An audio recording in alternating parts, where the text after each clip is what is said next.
My husband spent all my money on another woman. Disclaimer, this is not my story time, as sent me on Instagram. My disgusting loser husband is a serial cheater. He's cheated so many times, I've lost count. We've been married for 5 years, and 1 year into our marriage, I found out he was cheating on me with my nail tech. He always insisted on going with me to the nail salon. He would drop me off and then pick me up, bring us coffee, and I thought he was doing it because I was his wife. He was just trying to get in her pants. After I found out he was cheating on me the first time, I told everyone at a family dinner. I outed him in front of his parents and his siblings, and my parents. But his parents did not want us to get a divorce. They convinced me to stay with him because he was going to be on his best behavior, blah, blah, blah. But when I forgot, my husband never really had a job. He works for his parents, but really he doesn't do anything. They basically just pay him to exist. They know that he's lazy and that all he really cares about is chasing skirt. I, on the other hand, I work in tech and have amassed a small fortune, and I know that my husband has always hated me for this. This is where you're all going to blame me for this. I gave him access to my money when we were planning our wedding. Part 2 is up. My husband spent all my money on another woman. Disclaimer, this is not my story time. It was sent to me on Instagram. After I gave the loser access to my bank account because I thought we were in love, I thought he would get money from me every now and then for the wedding planning. But after the 3rd time I found out he cheated on me, I changed the password to all my accounts. I thought he didn't have access. But it turns out that he put something on my computer which memorizes everything I type, so he could see everything that I was doing on my account. This is when I found a love letter in his pocket. Turns out he was cheating on me with our local bank teller. That's when I finally realized I needed to divorce him. Weeks later, when we're finalizing the divorce, I look at my account and realize I only have $20,000 in there. So I file a police report. This is when the police found out that he had been sending himself money from my account and that he was giving it to this bank teller woman, and she put a down payment to a house. My husband's lawyer claims that it was all fair because I gave him access to the account. That was my money. My father almost ran him over with a car, and his parents keep defending him. I'm taking him to court next week. Oh yeah, and the woman, she ended up leaving him because he was cheating on her too. Bye!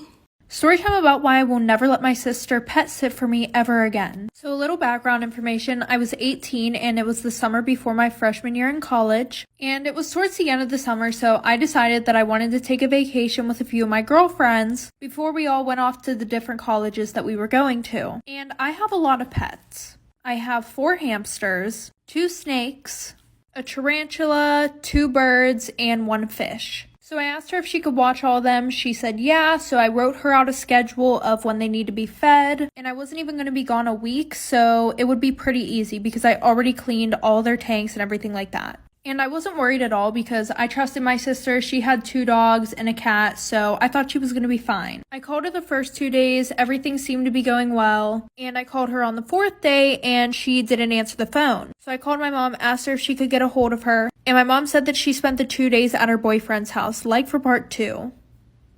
Part 2 about why I will never let my sister pet sit for me ever again. So like I said, I called my mom asking if she could get a hold of her, and she said that she spent the last 2 days at her boyfriend's house. And the worst part was, my sister was the only one with a key to my apartment. So my sister calls me the next day and she's like, hey, sorry, like I was at my boyfriend's house. And I was like, who fed the animals? And she was like, well, I just put enough in their cages so that way they would be fine for like 3 days. And she was like, don't worry, I'll sleep over there tonight to make sure they're okay. So I'm like having a fucking panic attack right now. Anyways, so fast forward, I get home early in the morning and my sister's sleeping on the couch, but my sister brought over her animals too. So I wake my sister up and I'm like, hey, like, how are all the animals? She's like, oh, they're fine. And then we walk into the kitchen and the fucking bird cage is open and my birds are missing and her cats are nowhere to be found.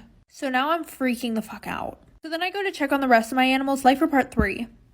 Part 3 about why I will never let my sister pet sit for me ever again. So like I said, we walk into the kitchen and the bird cage is open and my birds are nowhere to be found and neither is her cat. So at that point, I run to check on all of my other animals. Thankfully, the snakes were fine, so I go to check on my tarantula and he's missing.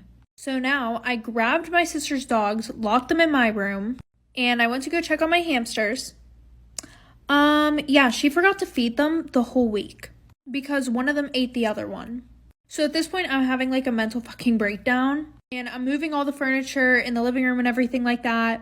And we lift up the couch and we see her cat bolt out from under the couch. After that, I look under the couch and my bird is literally torn into pieces under the fucking couch. A few days later, she texted me and she was like, hey, like, I feel so bad. Like, let me buy you a new bird and a new tarantula. And to this day, 2 years later, I still don't know what happened to them. I hate my best friend because she's better than me at everything, and I just want her to fail. Am I crazy? Disclaimer, this is not my story time. It was sent to me on Instagram. I met my best friend over 3 years ago. We both worked at the same corporate job, but I was way ahead of her. I was already making 6 figures, I lived on my own, and I had a really great relationship. She, on the other hand, was broke. She was just getting out of an abusive relationship. She was basically starting from the bottom up. I decided to take her under my wing and help her out, and now I totally regret it. I would take her out to lunch once a week so that I could help her out with the job, because I started in the same position and I knew exactly what she needed to do to rise in the ranks. I gave her my best advice, and not only did she implement it, she did better than me. My bosses loved her. Everyone in the office loved her. She was charismatic and funny, and she was the girl everybody wanted to sit with at lunch. At first, I supported it. I mean, she needed the help, and if I was in her position, I wish somebody like me would have helped me. But my hate began to grow. Part 2 is up.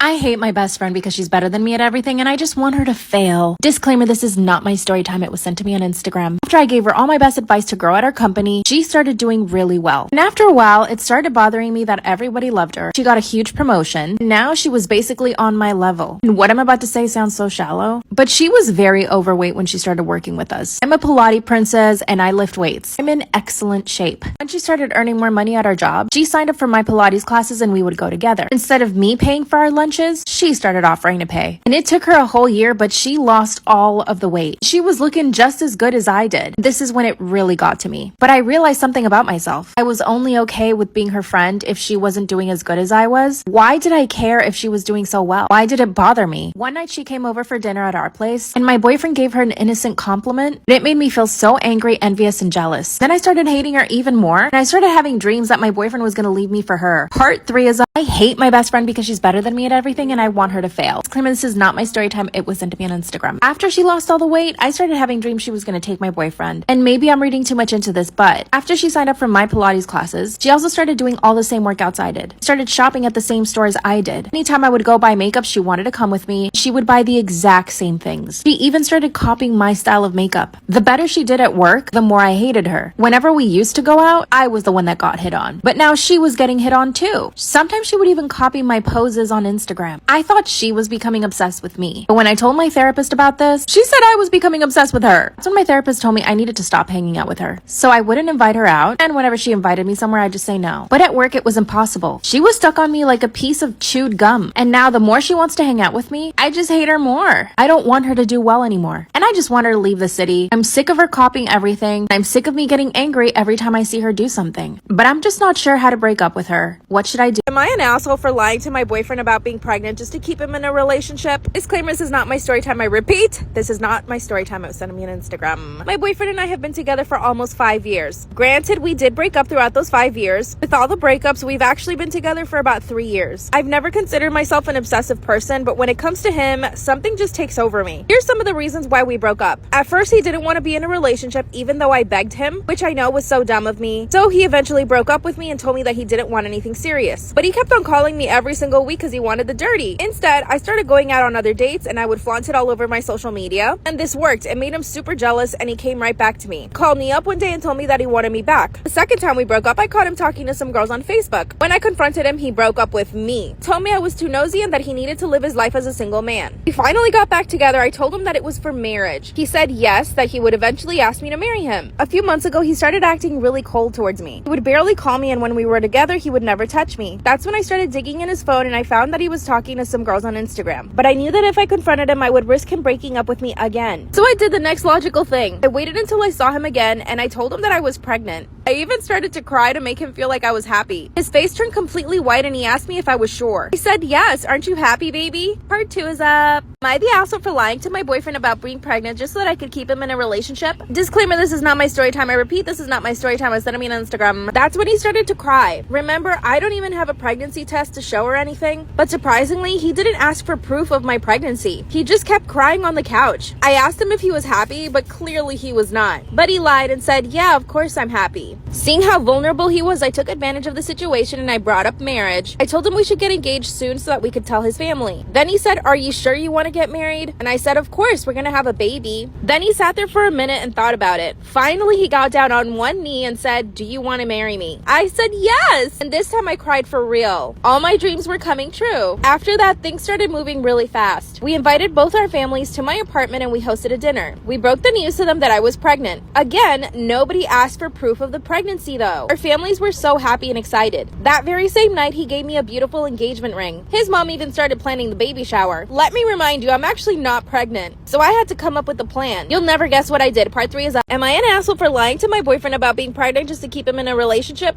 Disclaimer, this is not my story time. I repeat, this is not my story time. It was sent to me on Instagram. His mom started planning the baby shower and there was no turning back. Even my mom got involved in the planning of the baby shower. So like I said, I'm really not pregnant at this point. So I started trying to get pregnant, but my damn boyfriend just wouldn't touch me. I decided to check his phone again and saw that he was still talking to some girls on Instagram. So I decided to confront him at this point. I mean, we are engaged and I'm supposedly pregnant with his baby. I confronted him and he just got angry at me. He said that if he was going to marry me and have a baby with me, he would need to talk to other girls and that was not a negotiation for him. Then he confessed that he was seeing 2 other girls on the side and that there was no way he was going to stop seeing them and that I couldn't do anything about it. But his confession actually made me fall out of love with him. Now I'm planning to break up with him. But what do I do about the fake pregnancy? I do want to make him pay for what he said to me, but I don't want to hurt our families either. Should I just come clean? What should I do? My father-in-law is forcing my husband to break up with me. Disclaimer, this is not my story time. It was sent to me on Instagram. This is a 3-part story time and I'm doing a full face of pink makeup today. My husband and I have been married for 2 years. Now, we did get married very, very young. By very young, I mean I was 18 and he was 19. When we started dating in high school, his dad was totally against the relationship. See, my husband was super popular. He played on the football team. All the girls chased him. He also played basketball and was perfect at everything he did. As you can imagine, was extremely strict with him. He was not even allowed to go out on weekends. Me, on the other hand, my parents are pretty much hippies. They let me do whatever I want. We're all very spiritual. My parents have full trust in me. Because of this, I make smart decisions. I actively seek my parents' advice. I even told my parents I lost my virginity when I did. And we had a big conversation about it. It was not dramatic. It was not like, oh, you shouldn't have done that. They just support me in everything I do. Now, my husband's parents are not the same. They tell him not to do a lot of things. They try to control him. So as we were dating in high school, his dad kept telling him to break up with me. He claimed that I was holding him back and that because of me, he spent less time training. Which technically, yes, is true. But at the same time, you cannot stop your son from experiencing human relationships. In fact, he actually broke up with me for 2 weeks. But then we got back together in secret. Everything culminated when he asked me to marry him right after graduation. His parents were absolutely against it. But my parents were all for it. You guessed it, go to part 2. My father-in-law wants my husband to break up with me. Disclaimer, this is not my story time. I was sending me on Instagram. This is a 3-part story time and I'm doing a full face of pink makeup. When he asked me to marry him right out of high school, his parents absolutely freaked. They went to my parents' house and told me off for saying yes. In other words, they were completely blaming me for the whole thing. As if their own son didn't go buy a ring and ask me to marry him. Even did a beautiful proposal, which he had been planning for months. But at this point, his parents didn't even know that we were boyfriend and girlfriend. When they came to my house, his mom, my now mother-in-law, started crying and yelling at me. She told me that I was ruining their family, that I was trying to steal her son, and that all I really cared about was their money. By the way, my parents were middle class, but we were not destitute. His parents are very rich. They own several businesses. But of course, I'm not after their money. That's when they said that if we did end up getting married, I would have to sign a prenup. And I said, yeah, I want to marry him because I'm in love. At this point, his parents knew they couldn't stop us. We were going to get married with or without their approval. But thankfully, his parents came around and let us get married. We had a quaint, small wedding. It was so magical. But his parents wanted him to go to college to play football. In other words, they wanted him to be the next Tom Brady. They made him train for hours, and they didn't even let us live together for the first year we were married. And because they were supporting him, he couldn't say no. They had us on a schedule. Could only see him for about 2 to 3 hours a day. And we were married. 2 years later, he's playing for a football team. But his parents keep thinking that I'm dragging him down. So now they're trying to convince him to leave me. Go to part 3. My father-in-law is trying to convince my husband to divorce me. Disclaimer, this is not my story time, and this is the final part of the 3-part story time. I'm doing a full face of pink makeup. After a year of us being married, his parents did not allow us to live together because he needed to focus on football. So obviously, I was living with my parents. I was focusing on my own studies, but his parents did allow us to see each other 2 to 3 hours a day. Now, you might think my husband is a total pushover, but let me explain something. His parents paid for all of his training and his entire college tuition. They gave him the best of everything. He got sports massages every single day. They even installed a cold plunge in their backyard. They also had a full gym setup where he and his teammates would go work out every single day. In their house. Obviously, he did not have time for little old me. After a year of this, I couldn't take anymore. I wanted to be with my husband. So I gave him an ultimatum. That he tell his parents that he and I wanted to live together. That's all I wanted. I was even willing to pay for half of the rent. And he told his parents, they said fine. And they bought us a house. Obviously under my husband's name, not mine. Fast forward another year up until now. I've heard his dad tell him on several occasions that he needs to divorce me. That he could find a much prettier wife once he becomes bigger in the NFL. And I walked in on his mom telling him that maybe I can't even have kids. And that that he should have me checked. My parents-in-law hate me. I sometimes feel like I am holding him back. They make us miserable. My parents think I should just walk away from the marriage, but I'm too in love. Should I confront my parents-in-law? Help me think of what I should say to them. Story time. My boyfriend cheated on me with the girl best friend. So a little background information. I was 17 and a junior in high school, and my boyfriend and I had been dating for a year. But just a little backstory about when we got together. So there were definitely some red flags that I missed, okay? One of them being that he had a girl best friend. And I don't care what y'all have to say if that makes me insecure or what. But coming from someone who has been the girl best friend, I knew this was not good at all. Especially whenever we first started dating and she was still being super friendly with him, meaning she would hold his hand, she would hang on him 24/7. And when I told him I was super uncomfortable with that and I felt like there needed to be some boundaries, he was like, yeah, I told you what it was whenever we got together. So if you don't like that, then just break up with me. Looking back on it now, that was also a red flag because I feel like he was telling me to break up with him so that way he didn't have to break up with me, like for part 2. Part 2 about how my boyfriend cheated on me with the girl best friend. So like I said, she would still hang all over him and he pretty much told me, if you don't like that, then you can leave. Obviously, I did not want to leave because I liked him and he was my boyfriend. So I just kept putting up with it, and eventually, we got 6 months into our relationship. So at that point, I'm thinking maybe I have a little bit more authority, to be like, hey, I don't like the way that she acts around you. You guys can't hang out like that anymore. And they would hang out alone together. He would take her to dinner, which I literally tried telling him that the stuff that they do together is relationship stuff. And he was like, that's not true at all because we did all of this stuff before you and I even got together. So anyways, like I said, 6 months in, I'm like, hey, I don't like the way that you guys are hanging around each other. Once again, he gives me the same excuse. So he pretty much said that he didn't care. And the one night him and I were supposed to hang out, but he canceled on me last minute. And her and I didn't get along and she never Snapchatted me before, but then I get a Snapchat of her and him making out at his house.